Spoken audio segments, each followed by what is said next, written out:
Viewers, welcome back. So, sir, yes, I understand. So, my next question is regarding the balance of payment. So, Pakistan economy is facing, this is a very serious issue regarding balance of payments. So, what are the issues related with the balance of payment? Look, again, it is related to my answer previously that we have not created over the years value added exportables, which is the world's theoretical model, that you import and you pay with your exports. Our exports have been traditional, less value added. The demand of the world has shrunk in those products. Our own quality, apart from a few textiles, has shrunk. Our sports sector is in crisis. Our surgical instruments is in crisis. Our so what about IT sector? IT sector is very important. Yeah, but you know what happened to our IT sector? It's a wonderful sector. Also engineering sector. Well, I'm coming to that. We ourselves have cut our fingers by not changing to the world 1 hour time change. Technically, when the businesses in America are closing down, the businesses in India are being opened, and they send their IT questions to India, and when India is closing down, they send the answers while the Americans are. Our problem is that our sector has 1 hour time lag. If we do not, I think Musharraf and Zardari both tried to solve this problem, but the country did not. That is the problem. But if we solve that time lag, I think we will be compatible to the region in our IT sector. Achha.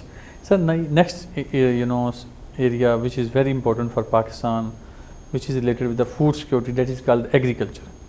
So, agriculture is an area which is really neglected in the last 70 years. If we look at the production of the crops, wheat, rice, maize, cotton, we are far behind as compared with the neighboring countries like China and India. In the same way, in the fruits, vegetables, we are just importing. We are the agriculture country, but we are importing these products. So, how you see the agriculture sector? Number one, let us now not have this statement that we are an agricultural country. We are a service provider. Say 66 to 70% of GDP comes from services. Okay. Only 19%, 18.8% of the GDP comes from agriculture, and I agree that over 70 years. But you will agree with me that all politicians come from the agricultural background. Yes, true. So, if people with agricultural background did not do anything for their own sector, then who is going to come and do it? You know what the problem is? Agriculture sector has, number one, now we are a water deficient country. The water distribution system, although one of the largest in the world, is one of the most inefficient in the world. We did not build any dam after Tarbela. We are trying to build them now when we are now water deficient. We have no law on groundwater and such forth. Then seed. We did not have research good enough to match our neighbors' new seed varieties in the same products, whether it's wheat or whether it's rice or whether it's sugar cane or whether it's cotton and such forth. Then intensive farming techniques. We even now 1% of our land is eroded. But you know, like a government is giving subsidy on fertilizers, on water, you know, all inputs, you know, look, agriculture credit. So these are the inputs. I will not agree that an economy runs on subsidies. Economy runs on competitive market techniques. You cannot expect, most of the subsidy in finance at least that the farmer gets, he spends on litigation rather than on his land. Small farmers, which are 44% of the land holdings, do not go to the market. Large farmers have changed their patterns from producing food to producing not only cash crops but bamboos and horticulture and such forth. We have not been able to provide them enough. 40% of agricultural produce are spoiled on the mandis, on the food market. We have not been able to supply them with a large enough storage facilities. We have not been able to provide them marketing facilities so that these crops and fruits and dry fruits can be sold abroad. So the restraints are there. You are lucky that this agriculture is still providing food security for the urban population. Yes, of course. That is the only thing this is. Which is very important. The cotton crop is being replaced by sugarcane, and sugarcane is an import substitute industry. Cotton crop. Okay, Dr. Kass, my next question is regarding agriculture again. So how do you think that whether we should have a tax on agriculture or not? I personally think that there are only two taxes that this country should put. One is direct income tax on everybody, and it should be progressive, and it should go to about 50% at a higher income group, whether the income comes from agriculture or whether the income comes from industry or services and such forth. And I believe that there should be a second tax to every Pakistani adult, and that is a defense tax, which should match the defense expenditures, and they should be parallel to each other. The income tax should be spent on non-defense areas, while the defense tax, every Pakistani would be proud to pay that defense tax to the defense industry. They should not be mixed. There should be no other tax, no indirect tax, no other tax that should be, only the federal government should have direct income tax. Okay, so my next question is regarding the exchange rate. So exchange rate, and dollar is on the rise, Every other day, dollar started from 120, 125, 130, 40, no, it's, close to the 160. So how we can control, this is the issue, Look, that is one of the barometers of the crisis in the country. Number one, the mismatch of exports and imports are when we produce electricity from foreign oil or foreign gas, that is giving us a deficit of $2 billion a month. That means $24 billion a year. Our second major import is edible oil. We have not been able to, in 70 years, produce edible oil and palm oil in this country, and about 0.7 billion is being added per month into our. We need machinery.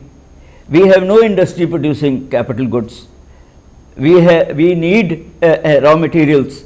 So we cannot, and then we have our upper classes have an appetite for imported luxury items and such forth. But the point is, the second important head in the balance of payment is remittances.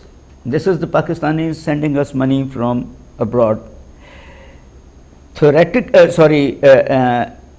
amount of money brought into this country is $50 billion a year. 50 billion? 50 billion. But this is, I think, unofficial. That is exactly the point. Only 13, 14, 15 billion comes from official channels, and the rest 34, 35 billion comes from hundi and hawala. We have not been able to channelize these remittances. We have not been able to. We can give MST schemes to corrupt. We cannot give 5 rupees per dollar to honest Pakistanis sending their money abroad, from abroad. So, but now what I am going to say to you is more important. What happened in the last 1.5 months, the 3 depreciations of the rupee drastic depreciation of the rupee has nothing to do with our balance of payments. It has to do with speculations.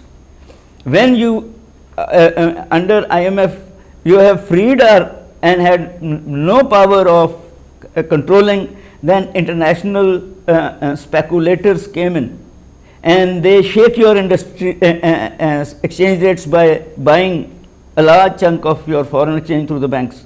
Dr. Kass, we were talking about the balance of payment, and dollars, issues. So what are the fundamental changes you suggest? Look, I believe that now that we have decided with IMF that we can, although I think we should have had a capping mechanism that at now 165 rupees a dollar, the government should cap, that it cannot increase. But at the same time, till such time we give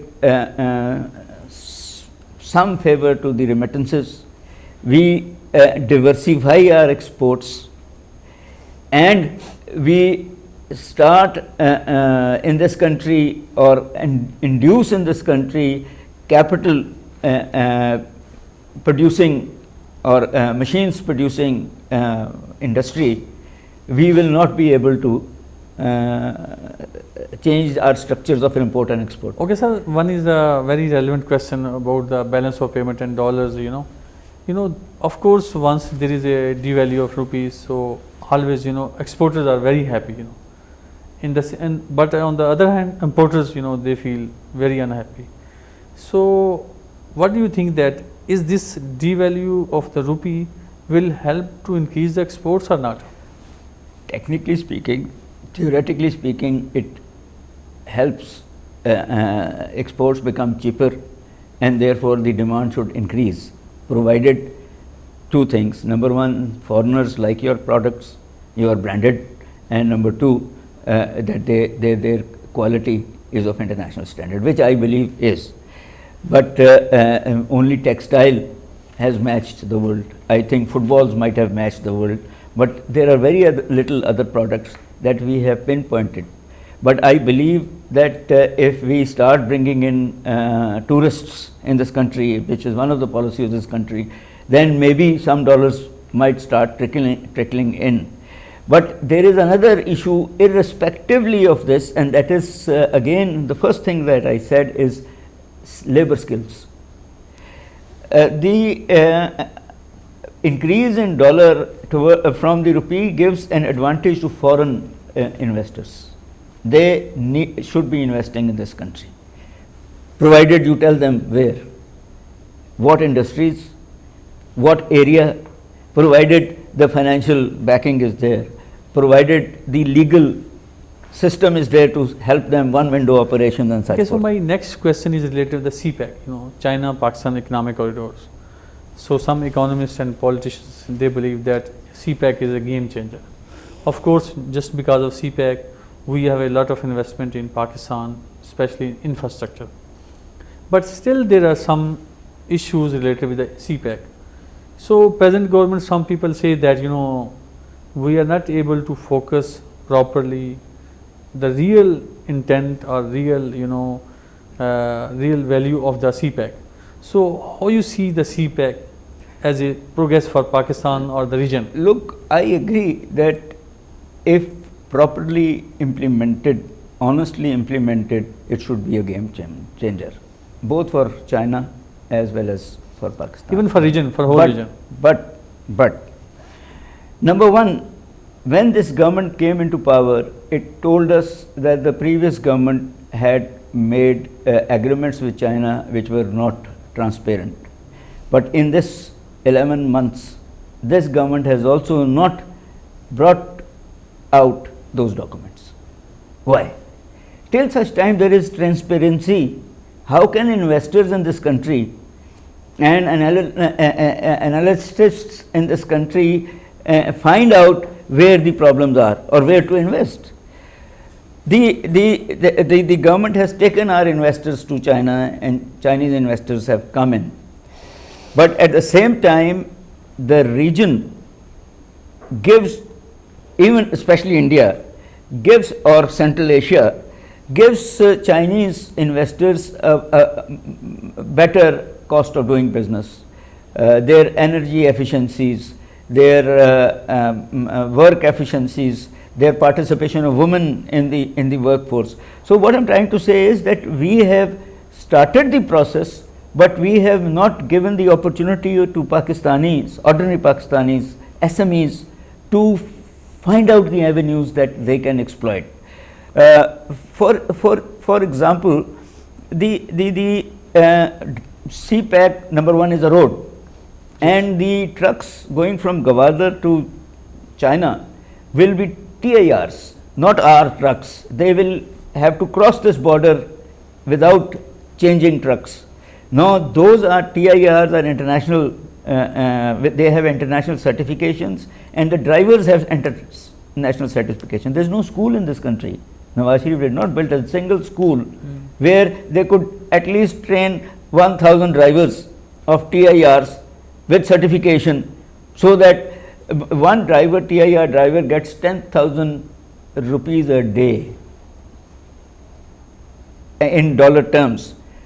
These drivers are not going to exploit. So what you are going to see is a road with foreign drivers taking trucks, but no Pakistani or very few Pakistanis. The same is with every sector that we have not pinpointed or started re-educating the labor class or the small entrepreneurs in exploiting the opportunities that CPAC is going to. So Dr. Qais Aslam, so we have to go for a short break.